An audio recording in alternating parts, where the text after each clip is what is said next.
Hello everyone, myself Dr. Ravi Agarwal. I am a neuroclinical psychologist and clinical hypnotherapist.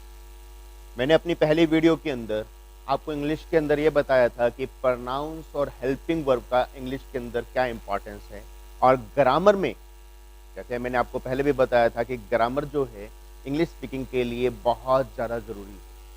अगर हम अपने बारे में कुछ भी लिखना चाहते हैं, कुछ भी करना चाहते हैं, जो तकरीबन हम सभी के साथ प्रॉब्लम आती है कि जब भी हम कुछ लिखने बैठते हैं, कुछ सोचने बैठते हैं, तो हमारे पास वर्ड्स ही नहीं मिलते, वोकैब्युलरी नहीं मिलती या हमें ये नहीं पता होता कि हम कौन-सी चीज़ को कहाँ पर यूज़ करें और कैसे यूज़ करें एंड ड्यू टू दैट कि हम अपने कोई भी क्वेश्चंस को प्रॉपर्ली लिख ही नहीं पाते। तो ग्रामर जो है, वो आपकी वोकैब्युलरी के साथ-साथ आपकी कई सारी चीज़ों को इम्प्रूव करने के काम आता है। ठीक है, नो डाउट वोकैब्युलरी के लिए हमें कुछ वर्ड्स याद करने चाहिए। अब मैं अपने सभी स्टूडेंट्स को एक बात बोलता हूँ कि अगर आपको अपनी वोकैब्युलरी इंक्रीज़ करनी है तो डेली 5 वर्ड्स डिक्शनरी उठाकर आप लर्न करिए और उसको टेंसेस के अंदर यूज़ करके देखिए, जो भी टेंसेस मैं उनको कराता हूँ। तो आज मैं आपको जो है सिंपल प्रेजेंट टेंस के बारे में बताऊँगा और ये पहले ये बताऊँगा कि टेंस कितने तरह के होते हैं और उनका क्या-क्या रोल होता है और हम कैसे उनको यूज़ करते हैं। तो टेंस के बारे में अगर मैं बात करूँ,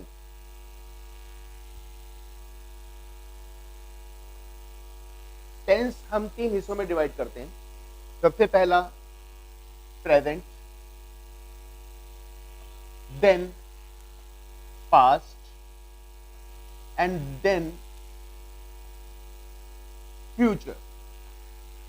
और इन तीनों के अंदर डिवाइड करने के बाद जब हम इसके बात करते हैं तो ये आगे 4-4 हिस्सों में डिवाइड होता है। जैसे अगर मैं प्रेजेंट टेंस की बात करूं तो ये इंडेफिनिट में डिवाइड होगा, then continuous, perfect and perfect continuous.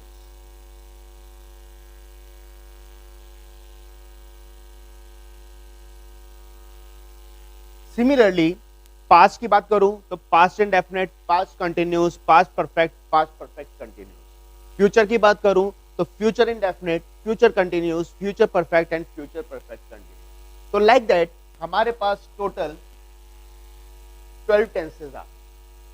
मैं आपको एक-एक कर 12 के 12 टेंस कराऊंगा और मैं उम्मीद करूंगा कि अगर आप उसको घर पे प्रैक्टिस करेंगे तो आपकी वोकैब्युलरी के साथ-साथ, आपके ग्रामर के साथ-साथ आपकी फ्लुएंसी भी इंक्रीज होगी और बट उसको यूज़ करना है। मैं आपको एक-एक तरीका बताऊंगा कि किस तरीके से आप इन टेंसेस को बना। तो आपको एक बात तो समझ में आई होगी कि टेंस को हम 3 हिस्सों में डिवाइड करते हैं, प्रेजेंट, पास्ट, फ्यूचर। और हर टेंस को हम आगे 4-4 हिस्सों में डिवाइड करते हैं, that is present indefinite tense, present continuous, present perfect continuous. Similarly past indefinite, past continuous, past perfect continuous. And future की बात करें तो future indefinite, future continuous, future perfect and future perfect continuous. हम अब इससे आगे सबसे पहला टेंस आज उठाएंगे, दैट इज प्रेजेंट इंडेफिनिट।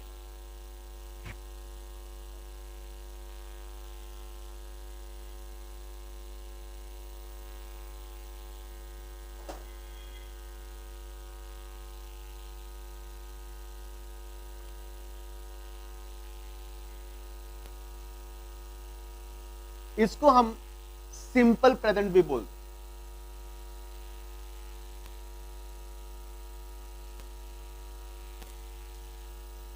अगर मैं इसकी बात करूं सिंपल इंडेफिनिट या सिंपल प्रेजेंट की, अगर हमें पता कैसे चलेगा कि ये सिंपल इंडेफिनिट है या सिंपल प्रेजेंट टेंस है, तो उसके लिए हमें हिंदी के वाक्य के अंत में ता है, ते है, टी है लगा, यानी कि इसमें हिंदी के वाक्य के अंत में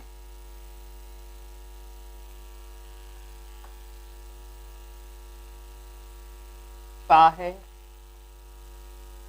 ते है और टी है लगा होता है। फॉर एग्जाम्पल, वह खाना खाता है, ता है। वे फुटबॉल खेलते हैं, ते है आ गया। ती है के लिए वह खाना खाती है, ती है आ गया। यानी कि हिंदी के वाक्य के अंत में ता है, ते है, ती है लगा। और एक और चीज है, अगर हम हिंदी के अंदर बात करते हैं कोई भी टेंस बनाने के लिए तो हम क्या बोलते हैं, वह खाना खाता है। बट इंग्लिश के अंदर थोड़ा सा अलग है, उसके अंदर हर चीज को करने का एक पैटर्न रहता है। वैसे ये टेंस लिखा हुआ है, हिंदी में वाक्य लिखा हुआ है, अगर मेरे को इसको इंग्लिश में कन्वर्ट करना है तो सबसे पहले मैं ये चेक करूंगा कि वो टेंस कौन सा है, वो लास्ट से मुझे पता चलेगा कि टेंस कौन सा है। यानी कि सबसे पहला स्टेप मेरा यह रहेगा कि टेंस कौन सा है। फिर मैं ये देखूंगा काम करने वाला कौन है। ये मेरा सेकंड स्टेप रहेगा। वो नेम भी हो सकता है, उसकी जगह हम प्रोनाउन भी यूज कर सकते हैं, कुछ भी है, वो सारा का सारा आपका जो काम कर रहा है वो कौन है उसको जानना हमारे लिए जरूरी है। तीसरा स्टेप आता है हमारे पास, वर्ब क्या है, क्रिया क्या हो रही है, that is the third step. और फोर्थ वन, ऑब्जेक्ट क्या है, करना चीज क्या है जिसको हम यूज कर रहे हैं। यानी कि अगर मैं बात करूं इंग्लिश में, अगर मुझे टेंस बनाना है तो मैं क्या बोलूंगा, वह खाता है खाना। हम इंग्लिश हिंदी में क्या बोलते हैं, वह खाना खाता है। तो हमें जब भी हिंदी इंग्लिश के अंदर टेंस बनाना है तो सबसे पहला स्टेप हमारा यह रहता है कि वो टेंस कौन सा है। क्या उस टेंस के एंड में ता है, ते है, ती है लगा हुआ है। अगर ता है, ते है, ती है लगा हुआ है तो इसका मतलब है कि वो प्रेजेंट इंडेफिनिट टेंस, या जिसको हम सिंपल प्रेजेंट टेंस बोलते हैं, कि वह खाना खाता है, वे फुटबॉल खेलते हैं, वह खाना खाती है, मेरी माताजी खाना पकाती, मेरा भाई कलम से लिखता है। यानी जहां पर भी ता है, ते है, ती है आ जाए तो वो सारे के सारे टेंस आपके सिंपल प्रेजेंट टेंस के अंदर काउंट किए जाए। इतनी बात समझ में आ रही है? चलो अब हम इससे आगे चलते हैं। ये तो बात हुई कि हिंदी के अंदर क्या लिखा होता है। अब हम बात करते हैं कि इस टेंस को बनाने के लिए इंग्लिश में हम क्या करते हैं।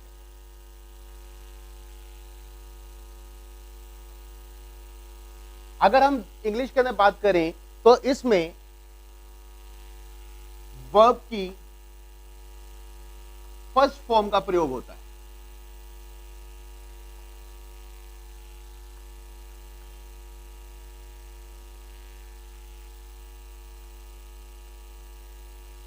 ये इसका सबसे पहला पॉइंट है कि वर्ब की फर्स्ट फॉर्म का प्रयोग इसके अंदर किया जाता है। वर्ब की फर्स्ट फॉर्म क्या हुई, जैसे मैंने पीछे भी बताया था, अगर आपके पास है गो, वेंट, गोन, तो गो आपकी फर्स्ट फॉर्म है, ये आपकी सेकंड फॉर्म है और ये आपकी थर्ड फॉर्म।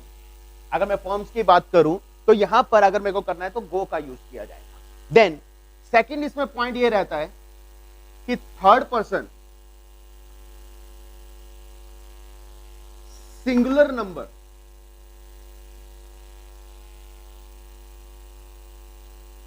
के साथ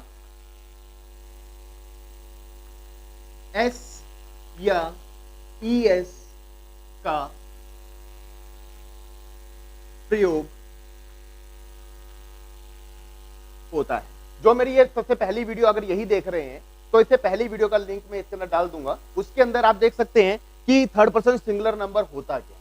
मैंने उसमें बताया है कि थर्ड पर्सन सिंगुलर नंबर का मतलब है ही, शी, इट।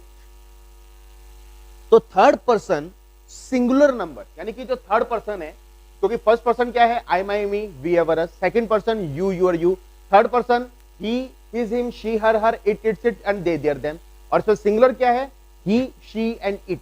तो he, she, it third person singular number का मतलब हुआ ही, शी और इट ओनली, इसके साथ एस या ईएस का प्रयोग होता है। मैं अपने स्टूडेंट्स को एक बात बोलता हूं, सबसे पहले देखो कि उसमें फर्स्ट पर्सन है यानी आई या वी है, नहीं है।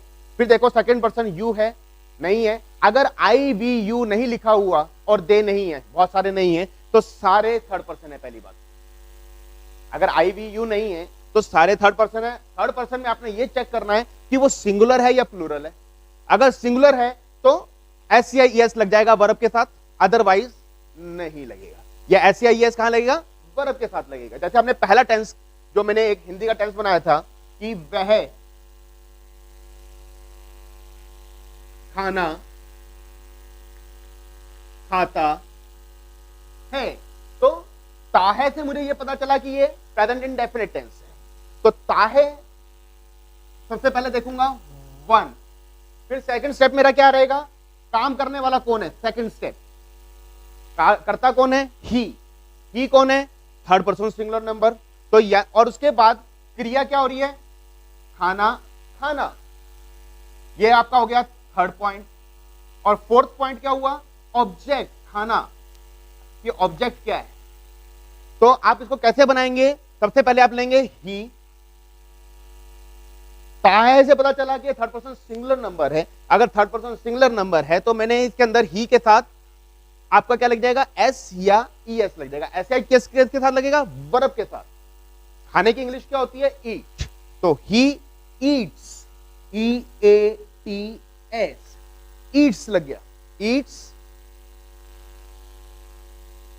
फूड, क्योंकि खाना क्या है? फूड। तो ही ईट्स फूड। तो हमारा सबसे पहला स्टेप हमने क्या लिया कि टेंस का अंत में, हिंदी के वाक्य के अंत में ता है, ते है, ती है लगा है, तो वो प्रेजेंट इंडेफिनिट टेंस है। फिर हम देखते हैं कि काम करने वाला कौन है? He, she, it, I, we, you, they, जो भी है उसके अकॉर्डिंगली हम एस या ईएस का प्रयोग करते हैं। अगर आई वी यू नहीं है तो सारे थर्ड पर्सन है, और अगर सारे थर्ड पर्सन है उसमें सिंगुलर कौन सा है? अगर सिंगुलर है, जैसे यहां पे ही सिंगुलर था, वही अगर ये होता कि वे खाना खाते हैं, सपोज मैं एक टेंस और लेता हूं इसी के अंदर, वे खाना खाते हैं, यहां पे अब वे आ गया। ते है से तो ये पता चला कि प्रेजेंट इंडेफिनिट टेंस है, बट वे आने की वजह से क्या हुआ? दे हो गया। अब इसमें दे का मतलब है आई वी यू तो नहीं है, यानी कि फर्स्ट पर्सन और सेकंड पर्सन नहीं है। अब थर्ड पर्सन तो है। अब थर्ड पर्सन में क्या सिंगुलर है या प्लूरल है? दे, बहुत सारे लोग होते हैं, तो दे का मतलब बहुत सारे हैं, तो इसलिए एस या ईएस नहीं लगेगा। खाने की इंग्लिश क्या होती है? ईट। तो दे ईट फूड। बनाने का फिर वही पैटर्न था कि ता है, हमने सबसे पहले देखा टेंस कौन सा है, करने वाला काम कौन है, क्या वो क्रिया कर रहा है, और ऑब्जेक्ट क्या है।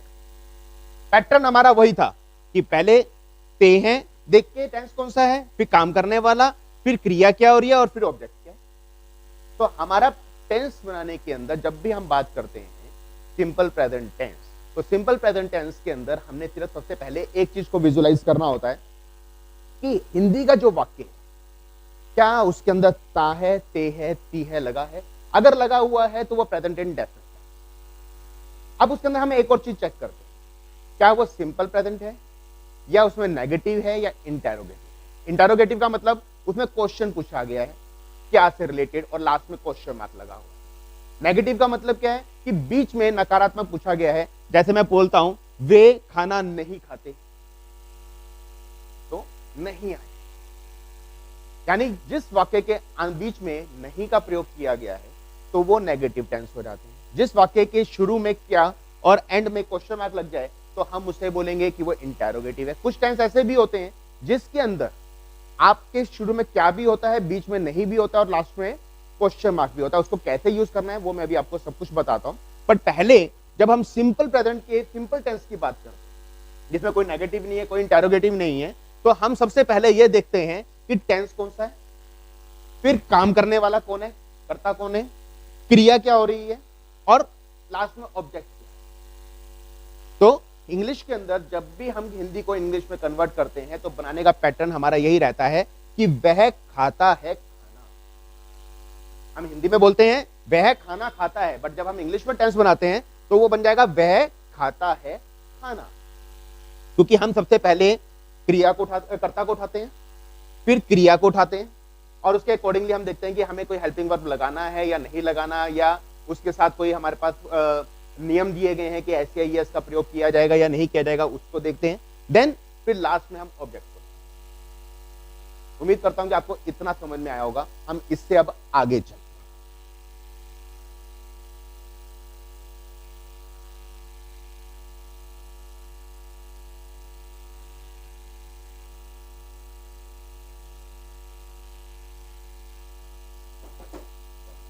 जब हम नेगेटिव की बात करते हैं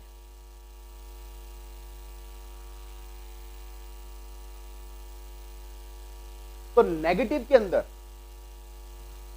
हिंदी के वाक्य के बीच में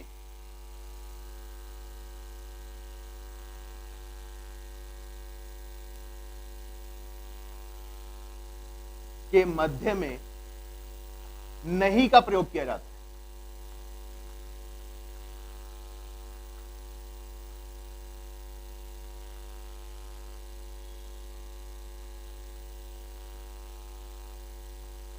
नेगेटिव, जैसे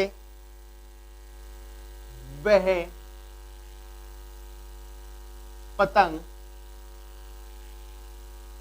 नहीं उड़ाते।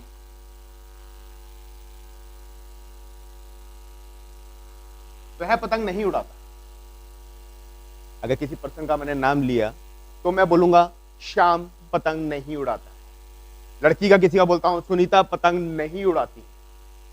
तो आप कुछ भी इसके अंदर ले सकते हैं। तो मैंने अभी सिर्फ करता लिया है वह, कि वह पतंग नहीं उड़ाता है। वह का मतलब हुआ कोई लड़का जिसके बारे में मैं उसको बता रहा हूं कि वह पतंग नहीं उड़ाता है। तो इसके अंदर इस सेंटेंस को बनाने के लिए इंग्लिश में हम लोग क्या करते हैं,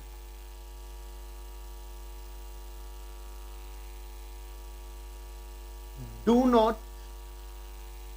और डज नॉट का प्रयोग करते हैं, प्लस वर्ब की फर्स्ट फॉर्म। वर्ब की फर्स्ट फॉर्म कौन सी हुई? जैसे गो, वेंट, गोन था तो गो, गो इज द फर्स्ट फॉर्म। ये फॉर्म्स हैं। तो डू नॉट और डज नॉट का इसके अंदर प्रयोग किया जाता है और वर्ब की फर्स्ट फॉर्म लगती है। अब हमारे सामने क्वेश्चन आता है कि डू कहां लगता है और डज कहां लगता है। डू का प्रयोग फर्स्ट पर्सन, सेकंड पर्सन और थर्ड पर्सन प्लूरल नंबर के साथ।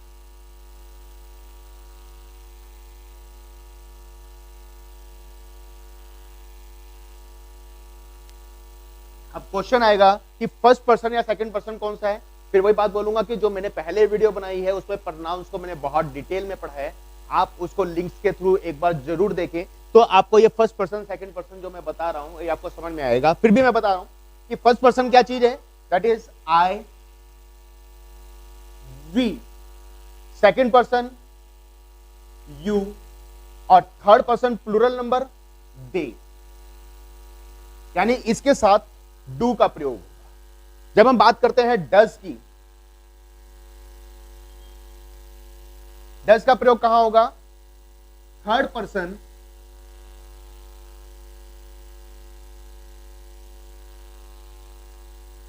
सिंगुलर नंबर के साथ। यानी कि जो सिंपल टेंस अभी हमने किया इससे पहले, जहां पर हम एस या ई एस का प्रयोग करते थे, यानी third person singular numbers. Third person singular number कौन से हुए?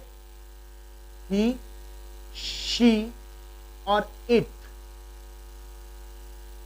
इनके साथ जो है डज का प्रयोग होगा। पर एक चीज का ध्यान रखना है कि जब आप डज का प्रयोग करेंगे तो वर्ब की फॉर्म के साथ एस या ई एस हट जाएगा और एंड वर्ब की फॉर्म के साथ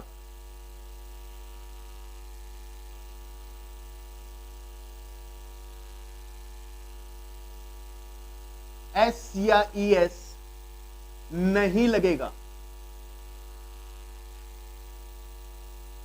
क्यों? क्योंकि वो एस या ई एस उठाकर हमने डस के अंदर डू के साथ लगा दिया। तो वो एस या ई एस जो हम वर्ब की फॉर्म के साथ लगाते थे, जैसे मैंने टेंस बनाया था कि वह खाना खाता है, ही ईट्स फूड, तो जो मैंने ईट के साथ एस लगाया था वो एस वहां से उठकर यहां पर डू के साथ लग जाएगा, यानी कि डज बन जाएगा। तो इस बात का आपने ध्यान रखना है कि जब भी आप डू और डज का प्रयोग करेंगे तो डू और डज का प्रयोग करने के लिए आपको यह पता होना बहुत जरूरी है कि डू का प्रयोग कहां करना है और आपने डज का प्रयोग कहां करना है। डू का प्रयोग करने के लिए फर्स्ट पर्सन, सेकंड पर्सन और थर्ड पर्सन प्लूरल नंबर के साथ आप डू का प्रयोग करते हैं। फर्स्ट पर्सन का मतलब हुआ आई और वी, सेकंड पर्सन का मतलब हुआ यू, और थर्ड पर्सन प्लूरल का मतलब हुआ दे। और जब हम बात करते हैं डज के प्रयोग के लिए, तो डज के प्रयोग के लिए हम third person singular number, third person कौन सा हुआ, ही, शी, इट और दे, और फिर सिंगुलर कौन सा हुआ, ही, शी, इट। तो थर्ड पर्सन सिंगुलर नंबर का हुआ ही, शी, इट, और वर्ब की फर्स्ट फॉर्म का प्रयोग किया जाए। बट इसमें सिर्फ एक बात का ध्यान रखना है कि जब भी आपने डज लगा दिया तो जो हम वर्ब की फॉर्म के साथ एस या ई एस लगाते थे वो नहीं लगेगा, क्योंकि वो एस या ई एस हमने डू के साथ यानी डज में ऐड कर। तो ये बात का आपने इसमें खास ध्यान रखना है। तो हमारा जो टेंस था वह पतंग नहीं उड़ाता है, हम इसको बनाते हैं। तो अब हमारा सबसे पहला ऑप्शन क्या रहेगी, हम देखेंगे ता है और नहीं को, ये हमारा सबसे पहला पॉइंट रहेगा। पहला पॉइंट ता है ले लीजिए, फिर आप सेकंड पॉइंट ले लीजिए काम करने वाला कौन है, तीसरा ले लीजिए कि नहीं लगा हुआ है तो हमें हेल्पिंग वर्ब को ऐड करना है, फिर क्रिया क्या है और फिर ऑब्जेक्ट क्या है कि वह पतंग नहीं उड़ाता है। तो हम इसको कैसे बनाएंगे, सबसे पहले आ जाएगा ही, वह की इंग्लिश होती है ही, क्योंकि सबसे पहले हमने देखा प्रेजेंट इंडेफिनिट टेंस है, फिर हमने कर्ता को लगा दिया जो काम करने वाला है। अब देखा नहीं लगा हुआ है, अब नहीं लगा हुआ है तो डू और डज में से प्रयोग करना पड़ेगा। अब ही क्या है मेरे पास, थर्ड पर्सन सिंगुलर नंबर, और मैंने यहां पे बताया कि थर्ड पर्सन सिंगुलर नंबर के साथ डज का प्रयोग होता है। तो he does not, he does not, उड़ाने की इंग्लिश होती है fly, that is fly, flu, phloem. तो यहां पे हम सबसे पहले सिर्फ फ्लाई का यूज करेंगे। ही डज नॉट फ्लाई, पतंग की इंग्लिश है काइट, तो he does not fly a kite, वो पतंग को नहीं उड़ाता। ये बात समझ में आई आपको? उम्मीद करता हूं कि ये आपको बिल्कुल क्लियर होगा। एक बार फिर दोबारा से रिपीट कर देता हूं कि जब भी हम इंग्लिश के अंदर नेगेटिव की बात करते हैं तो हिंदी के वाक्य के मध्य में नहीं का प्रयोग किया जाता है, और अगर नहीं लगा हुआ है तो ये हमें समझ में आ जाना चाहिए कि वो नेगेटिव टेंस, और अगर ताहे ते है ती है लगा हुआ है तो हमें ये पता लग जाना चाहिए कि वो सिंपल प्रेजेंट या प्रेजेंट इंडेफिनिट। और जब भी नेगेटिव टेंस हमें पता चल जाता है हिंदी में लगा हुआ है तो हम उसके अंदर डू और डज का प्रयोग करते हैं प्लस वर्ब की फर्स्ट फॉर्म का प्रयोग। और जहां पर भी हम डज का प्रयोग करते हैं तो वर्ब की फॉर्म के साथ एस या ई एस नहीं लगता, क्योंकि वो एस या ई एस वहां से उठाकर हमने डज के साथ लगा दिया। फिर हमारे पास क्वेश्चन आता है डू और डज का हम प्रयोग ही कहां करते हैं। डू का प्रयोग हम आई, वी, यू और दे के साथ करते हैं, यानी कि first person, second person and third person plural number. और डज का प्रयोग हम थर्ड पर्सन सिंगुलर नंबर यानी कि ही, शी और इट के साथ, थर्ड पर्सन सिंगुलर नंबर के साथ डज का प्रयोग किया जाता है। तो जब हमने इस टेंस को बनाया कि वह पतंग नहीं उड़ाते हैं, तो हमने इसको क्या लिया कि वह यानी ही लग गया, ते है से ये पता चल गया कि प्रेजेंट इंडेफिनिट टेंस है, कर्ता से ये पता चला और नहीं से ये पता चला कि हमें ये थर्ड पर्सन सिंगुलर नंबर है तो हमें डज का प्रयोग करना है। तो ही डज नॉट, अब क्योंकि यहां पे फ्लाइज नहीं है, क्यों नहीं है, क्योंकि हमने यहां का एस या एस उठाकर यहां पे लगा दिया था। तो he does not fly a kite, और लास्ट में फुल स्टॉप। तो ये हमारा नेगेटिव है। नेगेटिव के बाद हमारे पास एक आता है इंटेरोगेटिव।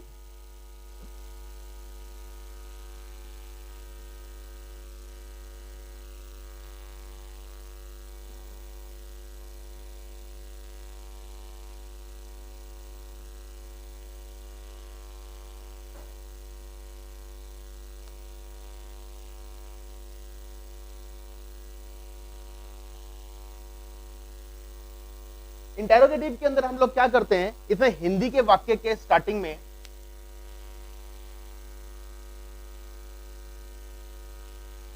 वाक्य के आरंभ में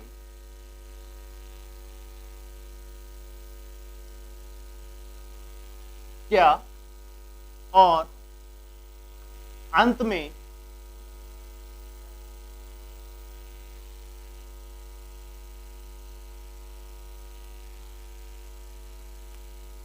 क्वेश्चन मार्क का प्रयोग होता है।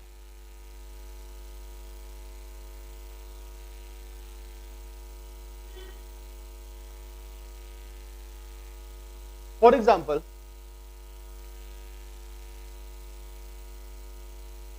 क्या मेरी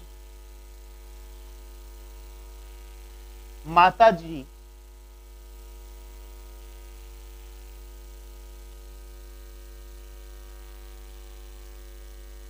पतंग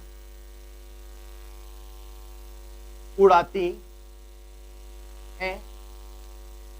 क्वेश्चन मार्क। अब इसके अंदर आप देखिए क्या भी है और लास्ट के एंड में क्वेश्चन मार्क।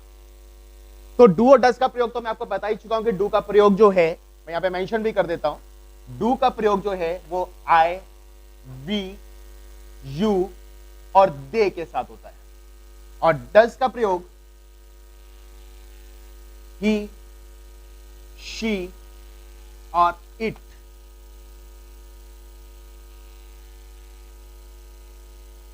ही, शी और इट के साथ जो है डज का प्रयोग होता है। तो इसके अंदर भी क्या होगा, इंग्लिश के अंदर डू और डज का प्रयोग होता है।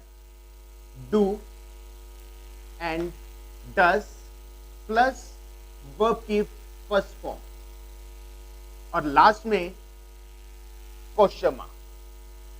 सिर्फ इसमें क्या होगा, जो डू और डज है वो स्टार्टिंग में आ जाए, और हमें सबसे पहले यह देखना है, इसके अंदर बनाने का पैटर्न भी वही रहेगा कि टेंस कौन सा है, सबसे पहला पॉइंट। फिर काम करने वाला कौन है, मेरी माताजी ये काम करने वाली है, इसके अकॉर्डिंगली हेल्पिंग वर्ब जो है वो स्टार्टिंग में आएगा। तो क्या, फिर उड़ाना और फिर पता। पैटर्न वही रहने वाला है, सिर्फ जो हमने यूज करना है डू और डज का वो स्टार्टिंग में उठकर आए। अब यहां पर कई बच्चे बहुत बड़ी गलती करते हैं, मेरी माताजी, वो कहते हैं मेरी माताजी में हमने माई मदर लिखा। अब माई मदर लिखा तो माई आ गया, तो ये फर्स्ट पर्सन हो गया। नहीं, फर्स्ट पर्सन हमेशा वहां होगा जहां पर आई और वी का प्रयोग किया गया। अगर आई और वी का प्रयोग नहीं है तो फर्स्ट पर्सन नहीं है। मेरी माताजी, मेरी माताजी एक्चुअल में कौन है, एक लेडी है। लेडी कौन हुई, शी हो गई। शी क्या है, थर्ड पर्सन सिंगुलर नंबर। तो यानी कि अगर मैं बात करता हूं मेरी माताजी, मेरे पिताजी, मेरा भ्राता, मेरा मामा जी, मेरा भाई, कोई भी अगर आ जाए तो वहां पर हमने माई का तो यूज करना है। जैसे मैंने प्रोनाउंस में बताया था कि जो सेंटर वाली लाइन है, आई के साथ माई आ जाता है, वी के साथ अवर आ जाता है, यू के साथ यूर, ही के साथ हिज, शी के साथ हर, इट के साथ इट्स एंड दे के साथ देयर। तो वहां पर वो चीज तो लग जाएगी माई की। बट माता जी है तो ये सिंगुलर नंबर में आएगा, यानी वो शी है, थर्ड पर्सन सिंगुलर नंबर बन जाएगा। तो अब हमने देखा कि ये प्रेजेंट इन डेफिनेट टेंस है, पहली बात। फिर हमने ये देखा कि कर्ता जो है मेरी माताजी, मेरी माताजी क्या हुई, थर्ड पर्सन सिंगुलर नंबर, यानी कि शी हो गई। और शी के साथ हम क्या लगाते हैं, डज का प्रयोग करते हैं। तो यहां पर क्या आ जाएगा, डज माई मदर, क्योंकि SCIES third person singular number के साथ SCIES लगाते हैं, बट वो डू के साथ यानी डज के अंदर आ चुका है, तो वहां पर हम नहीं लगाएंगे। Does my mother fly a kite, और लास्ट में क्वेश्चन मार्क। अब एक और हम टेंस लेते हैं, जैसे इसमें है क्या रमेश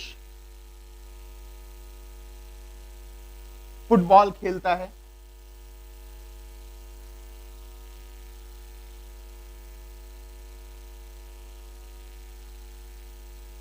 क्वेश्चन मार्क। अब क्या रमेश फुटबॉल खेलता है? रमेश क्या है? Third person singular number. अगर थर्ड पर्सन सिंगुलर नंबर है तो डज का प्रयोग होगा, और डज का प्रयोग होगा तो क्या आएगा? डज रमेश, खेलने की इंग्लिश होती है प्ले, प्ले, तो खेलने का आ जाएगा does Ramesh play football, question mark. जब आप ग्रामर की बात करते हैं, कई बच्चे लास्ट में क्वेश्चन मार्क नहीं लगाते। अगर ग्रामर के अंदर अगर आप क्वेश्चन मार्क नहीं लगाएंगे तो उसका आपके, अगर मान लो 1 मार्क का क्वेश्चन है तो हाफ मार्क उसके कट जाते हैं। तो इसलिए हमेशा ध्यान रखना है कि जब भी क्या से वाक्य स्टार्ट हो रहा है तो हमें वहां एंड के अंदर क्वेश्चन मार्क जरूर लगाना। तो क्या रमेश फुटबॉल खेलता है? Does Ramesh play football? तो हम इसको इसमें यहां पर मेंशन करें। अब इसमें हमारे पास एक तीसरी स्टेज भी आती है जिसके अंदर बीच में नहीं लगा होता। मैं एक टेंस और उठा लेता हूं,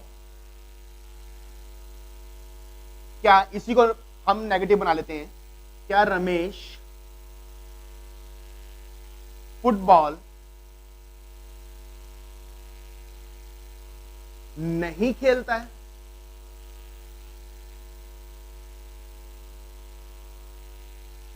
अब इसमें क्या भी है, नहीं भी है, और क्लास में क्वेश्चन मार्क।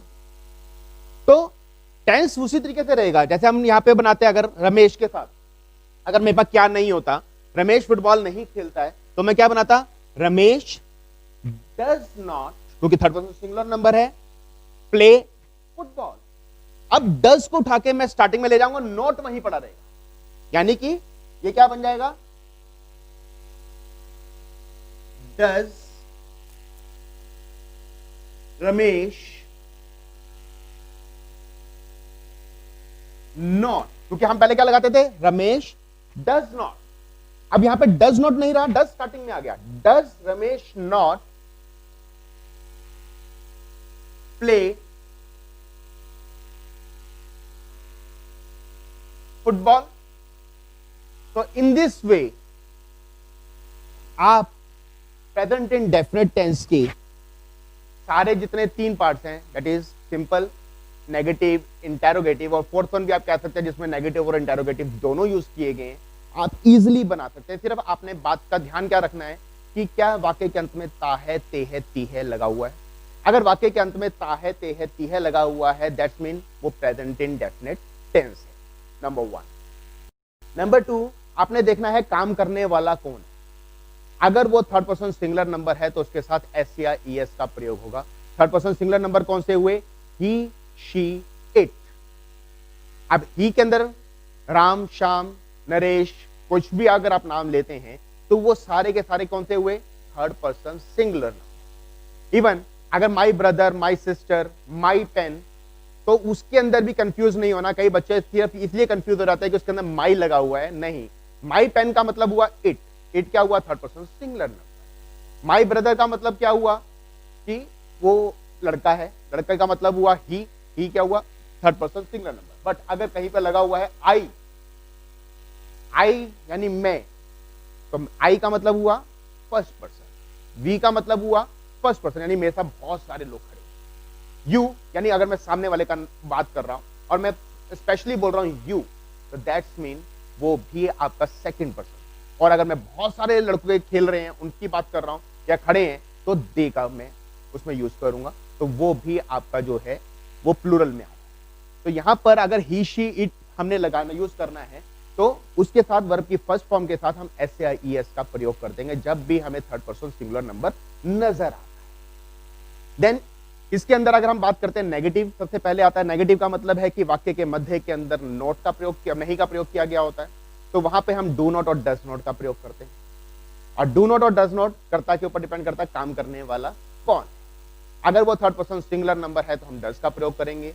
अगर वो फर्स्ट पर्सन, सेकंड पर्सन या थर्ड पर्सन प्लूरल नंबर है यानी कि आई, वी, यू और दे है, तो हम डू का प्रयोग। और जब भी हम डज का प्रयोग करेंगे तो जो वर्ब की फॉर्म के साथ एस या एस लगाते थे वो नहीं लगाएंगे, क्योंकि वो हमने स्टार्टिंग में उठा लिया, दैट मींस डज। तो डज हमने स्टार्टिंग में ले गए तो वहां पे SCIS नहीं लगेगा। देन अगर मैं इंटेरोगेटिव की बात करता हूँ, इंटेरोगेटिव में आपका है वाक्य के शुरू में क्या लगा होता है और लास्ट में क्वेश्चन मार्क लगा होता है, वहां पे भी और डू और डज का हम यूज करते हैं और वर्ब की फर्स्ट फॉर्म का प्रयोग करते हैं। और डू और डज स्टार्टिंग में क्या रहता है, डिपेंडिंग ऑन काम करने वाला कौन। और कई बार वाक्य के स्टार्टिंग में भी क्या लगा होता है, एंड में भी क्वेश्चन मार्क होता है और बीच में भी नॉट। तो उस पोजीशन के अंदर हम नॉट को वहीं पर रखेंगे, सिर्फ डू और डज को उठा के स्टार्टिंग में ले लेंगे, जैसे हमने इस टेंस में किया। क्या रमेश फुटबॉल नहीं खेलता है, तो हम पहले बनाते थे रमेश फुटबॉल नहीं खेलता है, यानी Ramesh does not play football. हमने खाली डज को उठा के स्टार्टिंग में ले गए, तो क्या बन गया, does Ramesh not play football question. तो इस तरह से ये हमारा पूरा का पूरा पहला टेंस यानी कि प्रेजेंट इंडेफिनिट और we can say simple present tense हमने कंप्लीट किया। उम्मीद करता हूं ये आपके बहुत काम आएगा, क्योंकि नॉर्मली जब भी हम बात करते हैं तो प्रेजेंट इंडेफिनिट टेंस का सबसे ज्यादा यूज होता है। तो आप इसको प्रैक्टिस करके देखिए। कोई भी आपको प्रॉब्लम आती है आप मुझे कांटेक्ट कर सकते हैं। मेरे नंबर आपको स्क्रीन पर नजर आ रहे हैं। मेरा नाम डॉक्टर रवि अग्रवाल है। एज इट इज कि मैं I am a neuroclinical psychologist, but जैसे मैंने पिछली वीडियो में भी बताया था कि मेरी दादी जी मिसेस शांता गुप्ता जो SD कन्या महाविद्यालय की प्रिंसिपल थी, उन्होंने मुझे इंग्लिश ग्रामर इस बेस पे पढ़ाई और ये मैंने 3rd क्लास में पढ़ी। जिस तरीके से मैं आपको पढ़ा रहा हूँ इसी पैटर्न से उन्होंने हमें पढ़ाया था और वो हमारी टिप्स पे आज भी ऐसी थी। और मेरे कुछ स्टूडेंट्स के कहने पर कि सर जैसे आप हमें पढ़ाते हैं आप हमें इसको लाइव पढ़ा सकते हैं, हमें कुछ सीखना है, क्योंकि लॉकडाउन होने की वजह से जिनके साथ मैं उनको पढ़ा रहा था वो नहीं पढ़ा पा रहा था। तो दैट्स वाई फिर मैंने कोशिश करी कि आप लोगों को, क्या सभी को, जितने भी लोग मेरे साथ जुड़ना चाहते हैं और जिनको भी ग्रामर में प्रॉब्लम है, जो अपने आप को एक्सप्रेस ही नहीं कर पा रहे, कोई भी क्वेश्चन याद करना है तो वो रट्टा मार रहे हैं, वो लिख नहीं पा रहे हैं, तो वो सभी इस ग्रामर का यूज कर अपनी प्रॉब्लम से अपने आप को बाहर निकाल पाए। तो उम्मीद करता हूं कि मेरी वीडियो आपको बहुत पसंद आएगी। फिर भी कोई प्रॉब्लम हो then call me, I will definitely help you. Thank you.